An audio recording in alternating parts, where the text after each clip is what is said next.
اسلام کے مایہ ناز پوت حضرت زرار بن ازور رضی اللہ تعالیٰ عنہ کی جنگ دمشق میں دشمن کے ہاتھوں گرفتاری اور رہائی کی ایمان افروز داستان۔ اس داستان کے 2 حصے ہم پہلے ہی اپلوڈ کر چکے ہیں۔ آج اس کا تیسرا اور آخری حصہ اپلوڈ کرنے جا رہے ہیں۔ اس داستان کو سنانے کا صرف اور صرف مقصد یہ ہے کہ یہ باور کروایا جائے کہ ہم اپنے اسلاف کی بہادری اور شجاعت کو ہرگز نہیں بھولے۔ اللہ کرے کہ ہم میں پھر کوئی حضرت خالد بن ولید، حضرت زرار بن ازور اور سلطان صلاح الدین ایوبی جیسا جرنیل پیدا ہو، اور اس اجڑے ہوئے گلستان میں پھر سے بہار آئے اور سرمدی بہار آئے، اور ایسی بہار آئے کہ یہاں خزاں کو گزرنے تک کی مجال نہ ہو۔ آپ بھی سنیے، اپنے بچوں کو بھی سنائیے اور اس کو عام کیجیے۔ ترجمہ اشعار۔ زرار کہاں ہیں؟ میں آج انہیں نہیں دیکھتی، اور نہ انہیں میرے اقربا اور میری قوم دیکھتی ہے۔ اے میرے اکلوتے بھائی اور ماں جائے بھائی، میرے عیش کو تم نے مقدر کر دیا اور میری نیند کو کھو دیا۔ کہتے ہیں کہ ان کے یہ اشعار سن کر تمام مسلمان رونے لگے۔ لڑائی برابر ہوتی رہی اور باوجود تلاش کے حضرت زرار رضی اللہ تعالیٰ عنہ کا کہیں سراغ نہ ملا۔ اب آفتاب ڈھل چکا، دونوں لشکر متفرق ہوئے اور مسلمانوں کا پلہ بھاری رہا اور انگنت رومی کھیت رہے۔ ہر ایک فوج اپنی اپنی قیامگاہ پر پہنچی۔ مسلمانوں کی فتح سے رومیوں کے دل ٹوٹ چکے تھے اور ارادہ تھا کہ بھاگ جائیں، مگر دروان کے خوف سے نے انہیں یہیں روک رکھا تھا۔ جس وقت مسلمان اپنی فرودگاہ پر پہنچے تو حضرت خولہ بنت ازور رضی اللہ تعالیٰ عنہا نے ہر ایک سپاہی سے اپنے بھائی کے متعلق دریافت کرنا شروع کیا، مگر کسی فرد بشر نے یہ نہیں کہا کہ ہم نے زرار کو قیدی یا مقتول دیکھا ہے۔ جب انہیں بھائی کی طرف سے بالکل نا امیدی ہو گئی تو یہ رونے لگی اور نہایت یاس کی حالت میں اس طرح پھوٹ پھوٹ کر بیان کرنے لگی: ماں جائے بھائی، کاش مجھے یہ خبر ہوتی کہ آیا جنگل میں تمہیں ڈال دیا یا کہیں ذبح کر ڈالا، تمہاری بہن تم پر قربان۔ افسوس مجھے یہی خبر ہو جاتی کہ میں تم سے کبھی پھر بھی ملوں گی یا نہیں۔ بھائی واللہ، تم نے اپنی بہن کے دل میں ایک ایسی سلگتی ہوئی چنگاری چھوڑی ہے جس کے شرارے کبھی ٹھنڈے نہیں ہو سکتے۔ تم اپنے والد جو کافروں کے قاتل تھے، ان سے جناب محمد صلی اللہ علیہ وسلم کے سامنے جا ملے۔ میری طرف سے تمہیں قیامت تک سلام پہنچتا رہے۔ یہ نوحہ افزاری سن کر حضرت خالد بن ولید رضی اللہ تعالیٰ عنہ اور تمام مسلمان رونے لگے۔ حضرت خالد بن ولید رضی اللہ تعالیٰ عنہ کا ارادہ ہوا کہ اس وقت دوبارہ حملہ کر دیا جائے، لیکن اتفاق سے آپ نے چند سوار رومی لشکر کے میمنہ سے نکلتے ہوئے دیکھے کہ گھوڑوں کی باگیں چھوڑے ہوئے اس طرح سرپٹ چلے آ رہے ہیں کہ گویا وہ تعقب کرنا چاہتے ہیں۔ یہ دیکھ کر آپ فوراً لڑائی کے لیے مستعد ہو گئے۔ بہادران اسلام تیار ہو کر آپ کے گرد جمع ہوئے۔ جس وقت یہ سوار مجاہدین کے قریب پہنچے، ہتھیار ڈال دیے اور باپیادہ ہو کر دفون دفون یعنی امان امان پکارنے لگے۔ حضرت خالد بن ولید رضی اللہ تعالیٰ عنہ نے مسلمانوں سے فرمایا: ان کے امان مانگنے کو قبول کرو اور انہیں میرے پاس لاؤ۔ چنانچہ جس وقت وہ حاضر کیے گئے تو آپ نے فرمایا: تم کون لوگ ہو؟ انہوں نے کہا کہ ہم درمان کی فوج کے سپاہی اور حمص کے رہنے والے ہیں۔ ہمیں کامل یقین ہو گیا ہے کہ آپ سے جنگ میں کسی طرح تاب مقابلہ نہیں لا سکتے، اور ہم اپنے اندر اتنی طاقت و قوت نہیں رکھتے کہ آپ سے برسر پیکار ہو سکے۔ اس لیے بہتر ہو کہ آپ ہماری اہل و اولاد کو امان بخشیں، اور جن جن ممالک سے آپ کی مصالحت اور معاہدہ ہو چکا ہے ہمیں بھی انہی میں شمار کریں۔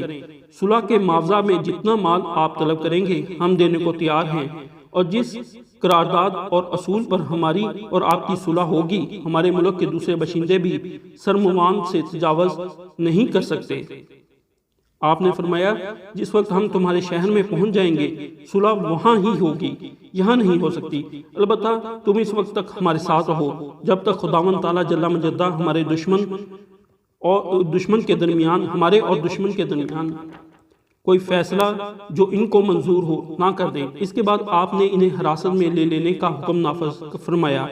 ان سے دریافت کیا کہ ہمارے جس بہادر نے تمہارے سردار کے لڑکے کو قتل کیا تھا اس کے متعلق تمہیں کچھ علم ہے یا نہیں؟ انہوں نے کہا کہ شاید آپ انہیں دریافت کرنا چاہتے ہیں جو ننگے بدن اور جنہوں نے ہمارے اکثر آدمیوں کو قتل اور ہمارے سردار کو اس کے بیٹے کا قتل کا داغ مفارقت دیا ہے۔ آپ نے فرمایا: ہاں، میں انہی کو پوچھتا ہوں۔ انہوں نے کہا کہ جس وقت وہ گرفتار ہو کے دروان کے پاس پہنچے ہیں تو اس نے انہیں 100 سواروں کی میت میں خچر پر سوار کر کے حمص کی طرف روانہ کر دیا تھا تاکہ وہاں سے انہیں اپنی شجاعت دکھلانے کی غرض سے ہرقل کے پاس بھیج دیا جائے۔ یہ سن کر آپ بہت خوش ہوئے اور حضرت رافع بن عمیر طائی کو بلا کر آپ نے فرمایا، رافع تم یہاں کے راستوں گھاٹیوں سے خوب واقف ہو، تمہاری ہی تدبیر اور تجویز سے ہم نے ارض و سما وغیرہ جیسے چٹیل میدان آسانی کے ساتھ طے کیے تھے۔ جس وقت تم نے اونٹوں کو پیاسا رکھ کر پانی پلا کے ان کے منہ باندھ دیا تھا اور ہم روزانہ 10 اونٹ ذبح کر کے ان کا گوشت خود کھاتے اور ان کے پیٹ کے اندر سے جو پانی نکلتا تھا وہ ہمارے گھوڑوں کو پلا دیتے تھے، حتیٰ کہ ہم اور ہماری فوج ارکا کے مقام تک پہنچ گئی تھی۔ تم لوگوں میں چونکہ زیادہ تجربہ کار اور اہل تدابیر میں فرد واحد ہو اور زرار سواروں کے حراست میں حمص کی طرف روانہ کر دیے گئے ہیں، اس لیے لشکر میں جن لوگوں کو تم پسند کرتے ہو اور اپنے ساتھ لے لو اور دستے کے طاقم میں روانہ ہو جاؤ۔ مجھے امید ہے کہ تم انہیں قریب ہی کہیں پکڑ کے زرار کو چھڑوا لو گے۔ اگر تم سے یہ کارنامہ ہو گیا تو واللہ نہایت درجے کی خوشی کا مقام اور ایک بہت بڑے مہم کی کشودکاری کا سرانجام پا جاوے گی۔ حضرت رافع رضی اللہ تعالیٰ عنہ نے کہا کہ یہ خدمت بسر و چشم قبول ہے۔ یہ کہہ کر آپ نے چیدہ 100 سوال منتخب کیے اور قریب تھا کہ آپ چل پڑیں، مگر حضرت خولہ رضی اللہ تعالیٰ عنہ کو جس وقت آپ اس مسرت خیز خبر کی اطلاع ملی کہ حضرت رافع رضی اللہ تعالیٰ عنہ ان کے بھائی کی طلب اور رہائی کے لیے جا رہے ہیں، تو سنتے ہی ان کے دل میں خوشی کی ایک لہر سی دوڑ گئی۔ ہتھیار لگائے اور سوار ہو کر حضرت خالد رضی اللہ تعالیٰ عنہ کی خدمت میں حاضر ہو کر عرض کیا، اے امیر، میں جناب کو طاہر و مطہر حضرت خیر البشر صلی اللہ علیہ وسلم کا واسطہ دے کر ایک سوال کرتی ہوں کہ جو دستہ جناب روانہ کر رہے ہیں مجھے بھی ان کے ہمراہ جانے کی اجازت بخشے تاکہ میں بھی ان کی کوئی مدد کر سکوں۔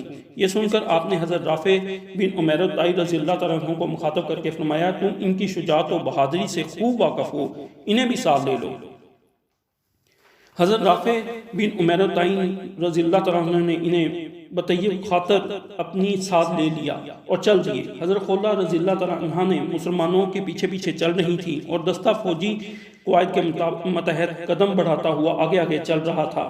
جس وقت یہ سلیمہ کی سڑک پر پہنچے تو حضرت رافع رضی اللہ تعالیٰ عنہ نے ادھر ادھر دیکھا اور کسی فوج یا دستے کے گزرنے کی کوئی علامت یا گھوڑوں کے پوڑوں یعنی سموں کا کوئی نشان نہ دیکھ کر آپ نے اپنے جوانوں سے مخاطب ہو کر فرمایا، دوستو تمہیں خوش ہونا چاہیے کہ دشمن ابھی یہاں تک نہیں پہنچا۔ یہ کہہ کر آپ نے اپنے رسالہ کو وادی حیات میں چھپا دیا۔ یہ ابھی کمینگاہ میں چھپے ہی تھے کہ دور سے گرد و غبار اڑتا ہوا دکھائی دیا۔ آپ نے دستہ کو مخاطب کرتے ہوئے فرمایا، جوانان اسلام ہوشیار ہو جاؤ۔ مسلمان تیار ہی تھے کہ وہ قریب پہنچ گئے۔ حضرت زرار رضی اللہ عنہ کو اپنے درمیان لے رکھا تھا اور یہ مجاہد حسب ذیل اشعار پڑھتا جاتا تھا، اے مخبر، میری قوم اور خولہ کو یہ خبر پہنچا دے کہ میں قیدی اور مشکل بندہ ہوا ہوں۔ شام کے بے دین اور کافر میرے گرد ہیں اور تمام کے تمام ذرہ پہنے ہوئے ہیں۔ اے دل تو غم و حزن اور حسرت کے مارے مردہ، اور اے میری جوان مردی کے آنسو میرے رخسار پر بہہ جا۔ کیا تو جانتا ہے کہ میں پھر ایک دفعہ اپنے اہل اور خولہ کو دیکھوں گا اور میں اس عہد کو یاد دلاؤں گا جو ہمارے اندر تھا۔ حضرت خولہ رضی اللہ تعالیٰ عنہ نے یہ اشعار سنتے ہی کمینگاہ سے جواب دیا اور کہا، خداوند تعالیٰ جل مجدہ نے تمہاری دعاؤں کو قبول کر لیا، تمہارے کریا ازاری کو سن لیا، میں ہوں تمہاری بہن خولہ۔ یہ کہہ کر انہوں نے زور سے تکبیر کہی اور حملہ کر دیا۔ حضرت رافع رضی اللہ تعالیٰ عنہ نیز دوسرے مسلمان بھی تکبیر پڑھ کر حملہ ور ہوئے۔ حمید بن سالم کہتے ہیں کہ میں بھی اس وقت اس جماعت میں تھا۔ جس وقت ہم نے تکبیر کے نعرے لگائے تو الہام الہی کی بدولت ہمارے گھوڑوں بھی خوشی میں آ کر زور زور سے ہنہنانے لگے۔ ہمارے ایک ایک سوار نے رومیوں کے ایک ایک سوار کو آگے رکھ لیا اور ابھی 1 گھنٹہ ہی گزرنے نہیں پایا تھا کہ ہمارا ہر سپاہی اپنے حریف کو موت کے گھاٹ اتار چکا تھا۔ خداوند تعالیٰ جل مجدہ نے حضرت زرار رضی اللہ تعالیٰ عنہ کو رہائی دلوائی اور رومیوں کے گھوڑوں اور اسلحہ پر قبضہ کر لیا۔ رافع بن قادم التنوخی کہتے ہیں کہ ہم ابھی ان سواروں سے لڑنے میں مشغول تھے کہ حضرت خولہ رضی اللہ تعالیٰ عنہ نے اپنے بھائی کو چھڑایا، مشکیں کھولیں اور سلام کیا۔ حضرت زرار رضی اللہ عنہ نے اپنی بہن کو شاباش دی، مرحبا کہا اور ایک خالی گھوڑے پر جو دوڑتا ہوا پھر رہا تھا سوار ہو گئے۔ ہاتھ میں ایک پڑا ہوا نیزہ لیا اور حسب ذیل شکریہ کے اشعار پڑھنے لگے۔ یا رب، میں آپ کا شکر ادا کرتا ہوں، آپ نے میری دعا قبول فرمائی، میرا رنج دور کر دیا اور میری بے چینی کو ہٹا دیا۔ آپ نے میری تمناؤں کو آرزو کرنے سے پہلے پوری کر دی اور مجھے میری بہن سے باری تعالیٰ آپ نے ملا دیا۔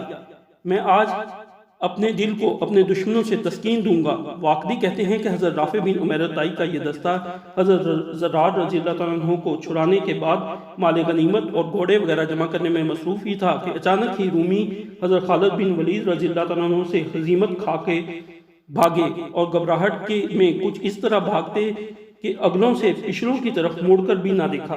حضرت رافع رضی اللہ تعالیٰ عنہ رومیوں کو بھاگتے ہوئے آتا دیکھ کر فوراً سمجھ گئے اور آپ نے ایک ایک کو جو آتا رہا گرفتار کرنا شروع کر دیا۔